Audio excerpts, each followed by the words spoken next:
Hello guys, and welcome back to another video. Today I want to talk a little bit about color temperature and how to tell apart warm and cool colors. And I have this color wheel here. We're going to talk about this in a second. And I want to start with an observation, or more like a rule, in that there is no absolute rule for identifying a color as either warm or cool, because color and temperature perception for the visual kind is something that's highly individual. And nevertheless, warm and cool relationships are essential to our visual system. So our eyes use change in color temperature to help us understand objects in space. So there are general ideas that can be helpful to differentiate between warm and cool colors, and they can make your sketches and your paintings a lot better. And that is because they will seem more realistic, more similar to the effects that we can observe in the real world, although we almost never do this consciously. We still can see this in an image, in a painted image. And you can also express a certain mood and atmosphere through color. And this is especially useful if you want to, let's say, paint a landscape with a certain mood, or illustrate a story and set a certain mood. And this is also what a lot of movie or game animation artists learn when they start out, that lighting and color temperature is really, really important and really effective for creating scenes and moods. So it's not often so easy to tell the difference between warm and cool for a single color, or where to put it on the spectrum. And this is why I've brought this color wheel here. And color temperature is more or less measured against another color usually. So if you take one single color, then sometimes it can be a little bit hard to say what exact color temperature has it. Is it warm or is it cool? So it's always easier if you place it against another color. And it's also not a very exact process, so it can always differ a little bit on the perception of different people. So a color can appear warm or cool depending on where it's located in a painting. If you have a color that's reduced in intensity, so maybe a nice muddy gray, it can be placed near a warm color and appear cool, or it could be placed near a cool color and then appear warm. And so it's all about location, it's all about the lighting. And nevertheless, there are some rules, and when you're in doubt, it's always helpful to turn towards this color wheel. And the main rule is that for us humans, color on this side of the wheel, so the oranges, the reds, and the yellows, these colors appear warm. So think of fire, think of blood. This is what makes us humans think about warmth. And then we have the other side of the pole, so to speak. We have the blues, and these appear cool. And then the colors in between, the purples and the greens, it's not that easy to say because they're between these two poles, and it always depends a little bit on the exact hue, as we will see in a second. So there are different hues in every single color family, and even though yellows are largely considered a warm color, there can be such a thing as a cool yellow. So this would be a cool yellow. If you take a look on the color wheel, you'll find yellows that lean more towards the green. So they have traveled, so to speak, from the warm pole towards this blue, this cool pole. And if you continue, you come to green, and then you come to the blue. So these are considered cool yellows. You also have here in this palette that I've chosen as an example, you have on the very right side here, you have these more cool or greenish looking yellows. And as we progress on here, and this would be matched by these colors on the color wheel, these are turning progressively more towards the orange and the reds, so these are warmer yellows. And there can be hues that don't lead towards any color, so like maybe this yellow here in the middle, this is considered a primary yellow or a mid-yellow. And the same applies basically for the other color families, so let's take a look at those. So we have oranges, and I've talked about how we humans consider orange and red, these really intense tones, right here in the middle of this spectrum as something that's always perceived as warm. So oranges, you could basically say there are really no cool oranges, but when they appear more neutral, like these here, these earth tones, they are orange in base, in basic, they are orange colors, but they're sort of reduced in intensity, they're reduced in chroma. And as they are reduced in intensity, they appear more neutral. So I would place them more in the middle of the color wheel, but they still have this warmth, they still have this orange as the base color. So what you can basically do with the color wheel is place all of the colors that are not in these basic colors. So you have these composite colors. You can place these in the middle towards the center where there are the neutrals or the grays, the blacks. And many paint brands do this too when they place their colors in these sort of color wheels. We have one example here. This is from Schminke. And so this is not exactly a wheel, but you can see if I were to mirror this, then we would have the exact same structure. We have the reds, the oranges, the yellows, the greens, the blues, and the purples, and the pinks. And as you can see, so here in the middle, there's a bulk of these more neutral tones. So blacks, and then these earth tones that we were talking about, then the slightly more reduced intensity yellows and greens and so on. So this is helpful to give you an idea of how and where to place your colors on the color wheel. Okay, let's return to this. So we have the reds. This is overall a warm color, but within this color family, you can also have these cool reds. So these are leaning towards purple, towards blue.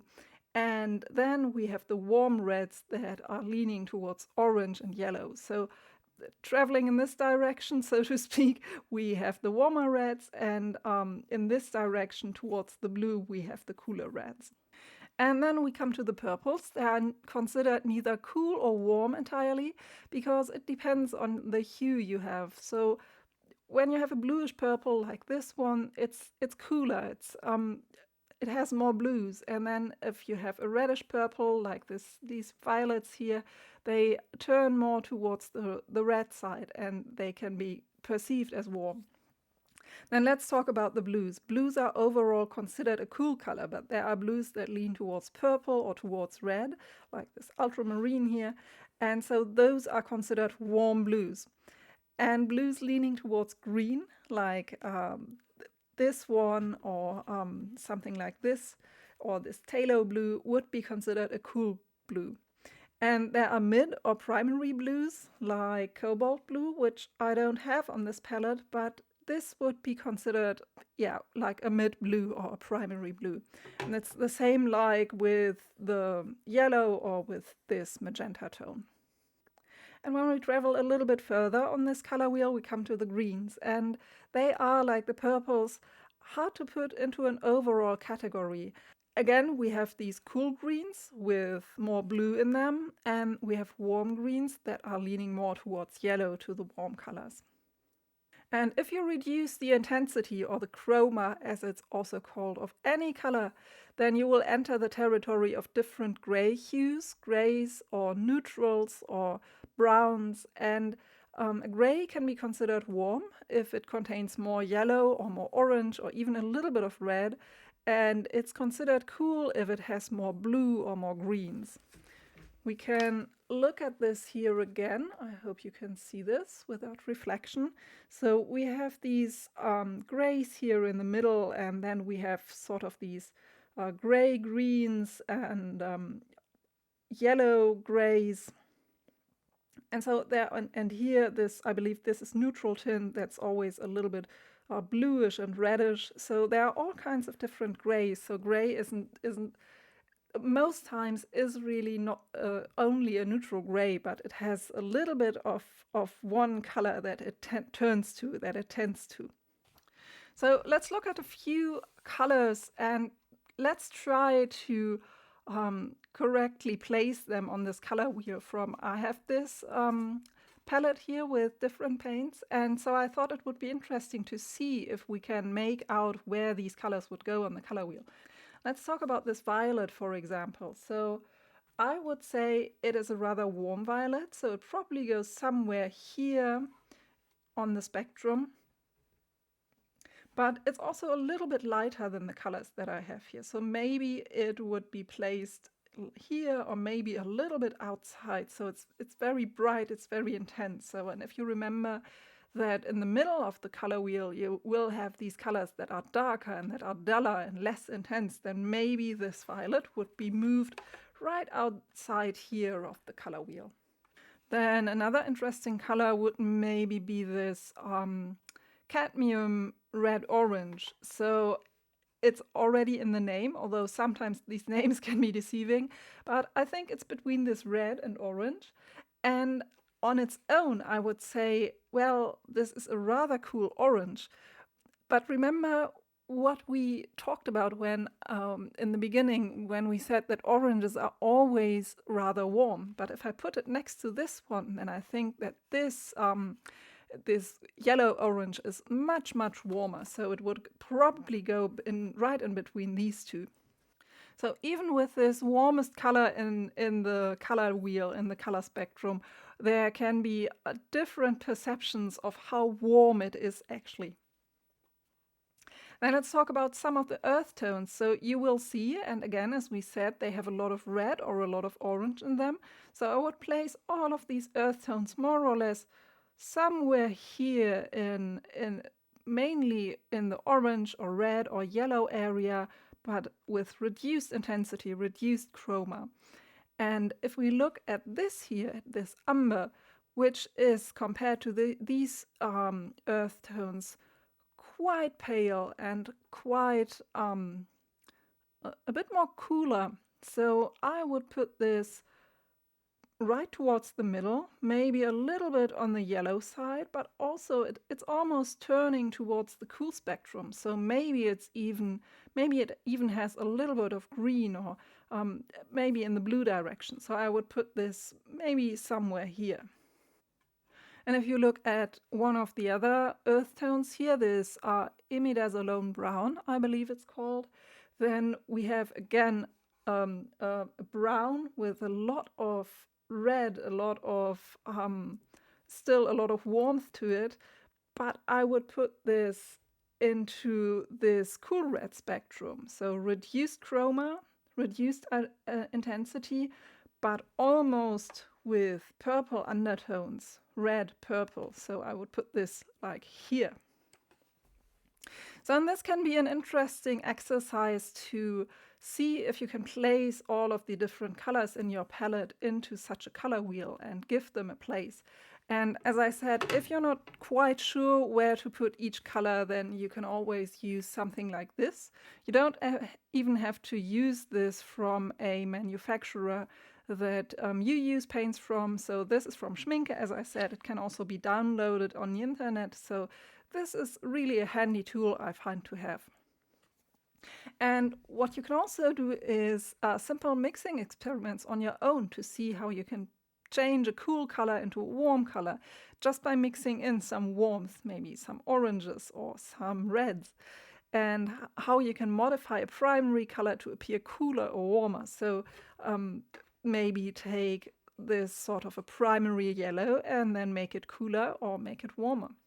You will very quickly learn what colors you can add to make the color change on this color wheel, and what colors you can add to make it sort of change to mud or change to a less intense color. So this is a really hands-on great exercise that will come in handy because it will teach you how to mix colors essentially.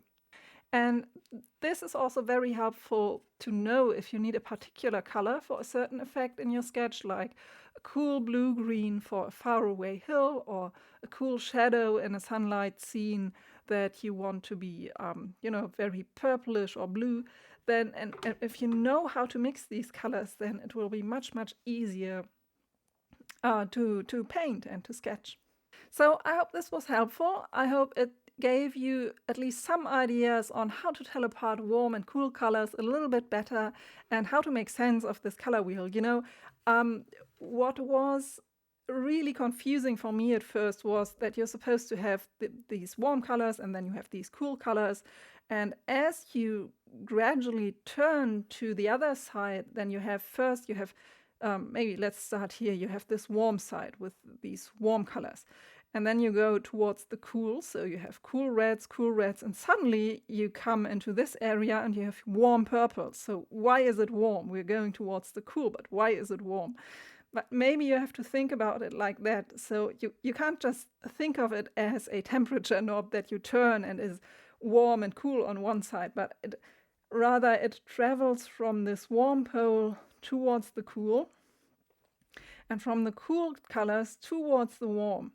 And here in the middle somewhere they meet up, and then you have the cool colors of one side, so to speak, the cool reds meet the warm purples. And on the other side it's the same. So you have the cool yellows that are meeting the warm greens. And so you have actually cool, warm, warm, cool. And so overall, this half of the color wheel is still overall warm, but this is the coolest that these warms can get. And here on this other half, you have the cool colors, but right there at the fringes, at the edges, you have the warmest that these cool colors will ever get. So I hope it makes sense like that. Yeah, I hope this helped you to tell apart the warm and the cool colors and color temperatures a little bit better. And I hope you enjoyed this video. As always, feel free to comment and leave a like or subscribe to my channel if you haven't already. And so thanks for watching, and I'll see you very soon. Bye!